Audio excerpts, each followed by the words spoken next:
హైదరాబాద్లోని తెలంగాణ భవన్లో బీఆర్ఎస్ శాసనసభ పక్షం రాష్ట్ర కార్యవర్గం సమావేశమైంది.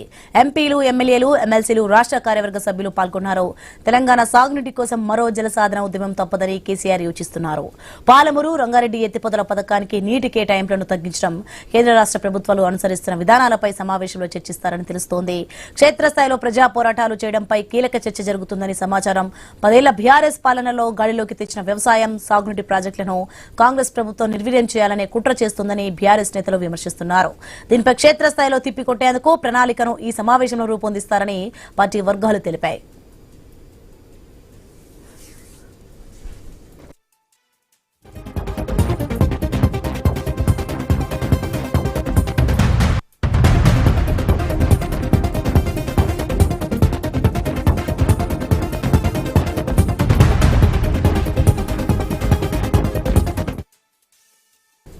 పాలమూరు, రంగారెడ్డి ప్రాజెక్టు పరిధిలో 3 బహిరంగ సభలు నిర్వహించాలని ఇప్పటికే కేసీఆర్ నిర్ణయించారు. ఉమ్మడి మహబూబ్ నగర్ జిల్లాలో మొదటి సభ, ఉమ్మడి రంగారెడ్డి జిల్లాలో 2వ సభ నిర్వహిస్తున్నారు. 3వ సభ వేదికను ఖరారు చేసే అవకాశం ఉంది. పార్టీ నిర్మాణం, సభ్యత నమోదుపై కీలక ప్రకటన చేసే అవకాశం ఉంది. జిల్లా అధ్యక్షులు, నియోజకవర్గ ఇన్ఛార్జీల వ్యవస్థను రద్దు చేస్తారని తెలుస్తోంది.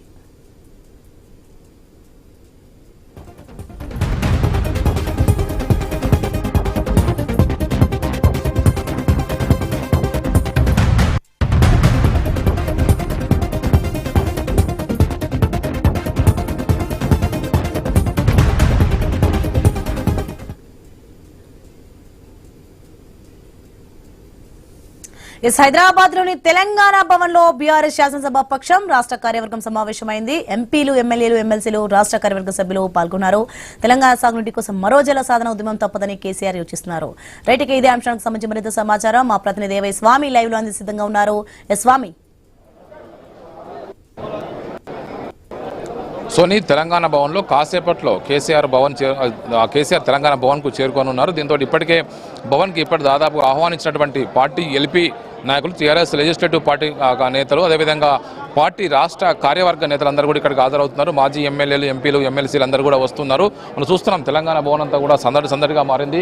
మరి కాసేపట్లో కేసీఆర్ ఇక్కడికి చేరుకొని ఉండడంతో కూడా పెద్ద ఎత్తున కూడా ఇక్కడికి తెలంగాణ భవన్ వద్దకు ఆ కేసీఆర్ చూడడం కోసం చాలామంది పార్టీ నాయకులు, కార్యకర్తలు తెలంగాణ భవన్కు చేరుకున్నారు. దాదాపు 365 మంది నేతలకు మాత్రమే ఇందులోకి ఆహ్వానం ఉంది. వారిని మాత్రమే ప్రిస్క్రైబ్గా లోపల గేటు వద్ద వారిని ఆ పేర్లు పరిశీలించిన వారిని మాత్రమే లోపలికి అనుమతిస్తున్నారు. ఒకవైపు లోపల మీడియాకు, నేతలకు మాత్రమే తప్ప మిగతా ఎవరికి అనుమతించట్లేదు. కేసీఆర్ ఈరోజు రానుండడంతో కూడా తెలంగాణ భవన్ వద్ద భారీ భద్రతను అయితే ఏర్పాటు చేశారు. ఒకవైపు పార్టీ నేతలు, కార్యకర్తలంతా కూడా మెయిన్ గేట్ వద్ద కేసీఆర్ చూడడం కోసం కోలాహలంగా ఎదురు చూస్తూ ఉన్నారు. దీంతో అక్కడ పెద్ద ఎత్తున కూడా ఒకవైపు కేసీఆర్ రాక కోసం ఎదురు చూస్తున్న నేతలతో కూడా తెలంగాణ భవన్ గేటు ముందు పెద్ద ఎత్తున కూడా రసాబస కూడా కొనసాగుతూ ఉంది.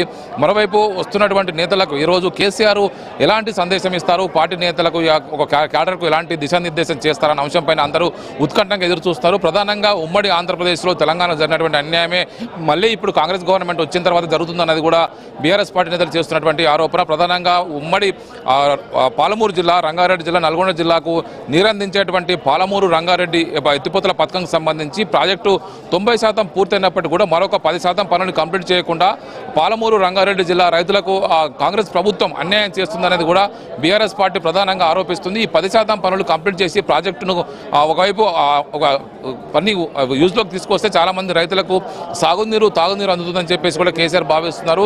దానికి తోడు ఒకవైపు గత కేసీఆర్ ప్రభుత్వంలో మొదలుపెట్టినటువంటి పాలమూరు, రంగారెడ్డి ప్రాజెక్టుతో పాటు కాళేశ్వరం లాంటి ప్రాజెక్టులపైన కేవలం రాజకీయ కక్షతోటి మాత్రమే వాటిని పక్కన పెడుతున్నారు, వాటిని వాడడం లేదని చెప్పేసి కూడా ఆరోపిస్తున్నారు.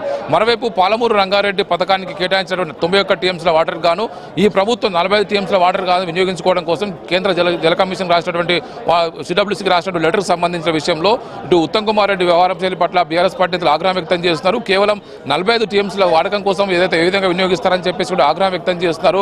ఒకవైపు పాలమూరు జిల్లా నుంచి ముఖ్యమంత్రి అని చెప్పుకున్నటువంటి రేవంత్ రెడ్డి పాలమూరు జిల్లాకే అన్యాయం చేస్తున్నారని చెప్పేసి కూడా వీరు ఆరోపిస్తున్నారు. ఇదే అంశం సంబంధించి త్వరలోనే ఒక జలసాధన లాంటి జల ఉద్యమాన్ని చేపట్టాలని చెప్పేసి కూడా బీఆర్ఎస్ పార్టీ భావిస్తుంది. అందుకోసం ఒక 3 భారీ బహిరంగ సభలకు ప్లాన్ చేస్తున్నారు. ఒకటి ఉమ్మడి పాలమూరు జిల్లాలో, ఒకటి రంగారెడ్డి జిల్లాలో, ఒకటి నల్గొండ జిల్లాలో దేవరకొండ లేదా నాగార్జున సాగర్లో ఒక భారీ బహిరంగ సభల ద్వారా జనంలోకి వెళ్ళి ఈ ప్రభుత్వం చేస్తున్నటువంటి అన్యాయాన్ని ఎండగట్టాలని చెప్పేసి కూడా భావిస్తున్నారు. అందులో భాగంగానే కేసీఆర్ ఈరోజు ఇదే అంశంతో పాటు మరిన్ని అంశాలు తెలంగాణలో జరుగుతున్నటువంటి సమకాలీన రాజకీయ అంశాలు, రీసెంట్గా ఒకవైపు పంచాయతీ ఎలక్షన్స్లో బీఆర్ఎస్ పార్టీ బెటర్ పెర్ఫార్మెన్స్ సాధించింది, ఒకవైపు ప్రజల్లో కేసీఆర్ పట్ల ఉన్నటువంటి అభిమానం కావచ్చు ఇంకా ఎక్కడ కూడా తగ్గలేదు, కేసీఆర్ రావాలని చెప్పి జనం కోరుకుంటున్నారని చెప్పేసి కూడా బీఆర్ఎస్ నేతలు భావిస్తున్నారు.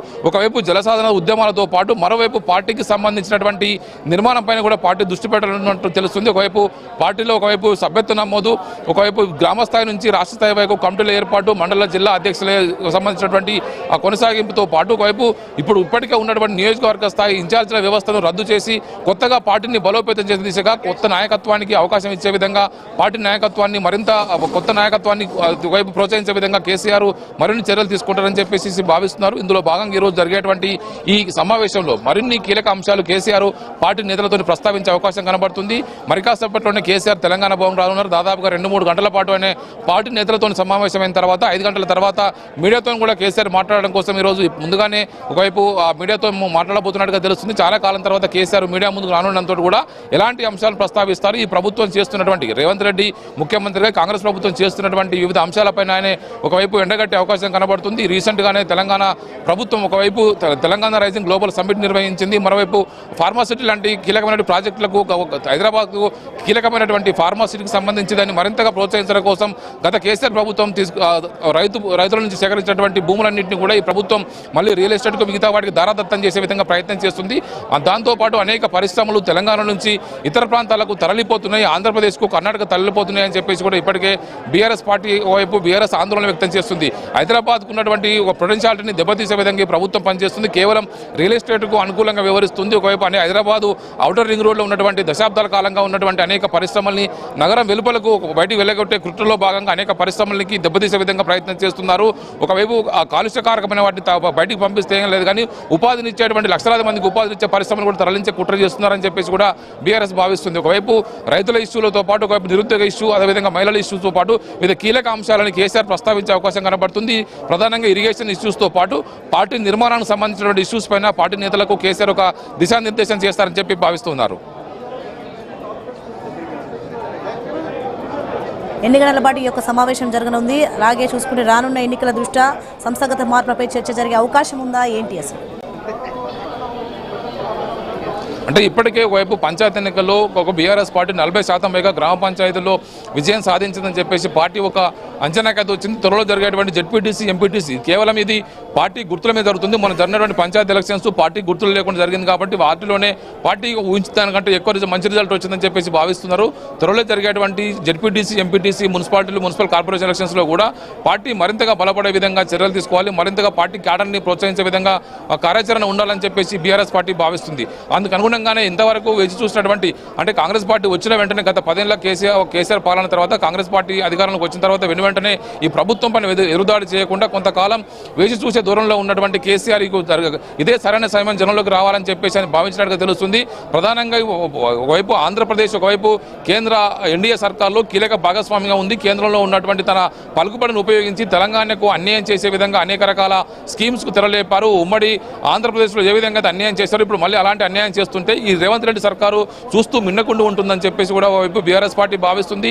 ఇటు గోదావరి జలపైన పోలవరం నుంచి ఒకవైపు నల్లమల సాగర్ పేరుతోని దాదాపు 200 టీఎంసీల వాటర్ని ఒకవైపు తరలించే కుట్రకు ఆంధ్రప్రదేశ్ తెరలేపింది. మరోవైపు కృష్ణానది పైన ఉన్నటువంటి ఒకవైపు కర్ణాటక ఒకవైపు ఆల్మట్టి డ్యామ్ ఎత్తు పెంచుతుంది, మరోవైపు కర్ణాటక ద్వారా అన్యాయం జరుగుతుంది అనుకుంటే ఇటు ఆంధ్రప్రదేశ్ ప్రభుత్వం కూడా ఇటు పోతిరెడ్డిపాటు ద్వారా మరోవైపు రాయలసీమ ఎత్తిపోతల పథకం ద్వారా పెద్ద ఎత్తున కూడా కృష్ణా వాటర్ని కూడా తరలించే కుట్రలు చేస్తుంటే తెలంగాణ ప్రభుత్వం చూస్తూ ఊరుకుంటుంది. ఒకవైపు ఉన్నటువంటి ప్రాజెక్టులకు పూర్తి స్థాయి కేటాయింపులు చేయకుండా తక్కువ కేటాయింపులు చేస్తూ తెలంగాణకి అన్యాయం చేస్తుందని చెప్పేసి కూడా బీఆర్ఎస్ భావిస్తుంది. వీటన్నిటికీ చెక్ పెట్టే విధంగా ఒక కార్యాచరణతోటి ప్రజలకు వెళ్ళాలి. ప్రధానంగా దక్షిణ తెలంగాణకు అన్యాయం చేసేటువంటి ఈ స్కీమ్స్ అన్నిటి కూడా చెక్ పెట్టాలి. ఇటు ఉమ్మడి పాలమూరు జిల్లాలో, ఉమ్మడి రంగారెడ్డి జిల్లాలో, ఉమ్మడి నల్గొండ జిల్లాలో ఒక 2-3 భారీ బహిరంగ సభల ద్వారా జనంలోకి వెళ్ళి జరుగుతున్నటువంటి విషయాల్ని వారికి చెప్పాలని చెప్పేసి కూడా కేసీఆర్ భావిస్తున్నారు. వీటికి సంబంధించి ఈ రోజు జరిగేటువంటి ఈ పార్టీ ఎల్పీ సమావేశం, కార్యవర్గ సమావేశంలో, సంయుక్త సమావేశంలో కీలక అంశాల వారితో తన ఆలోచనల్ని పంచుకునే అవకాశం కనబడుతుంది. పార్టీ క్యాడర్ కూడా కేసీఆర్ ఏం చెప్తారు, మాకు ఎలాంటి దిశానిర్దేశం చేస్తారని చెప్పేసి కూడా వారంతా కూడా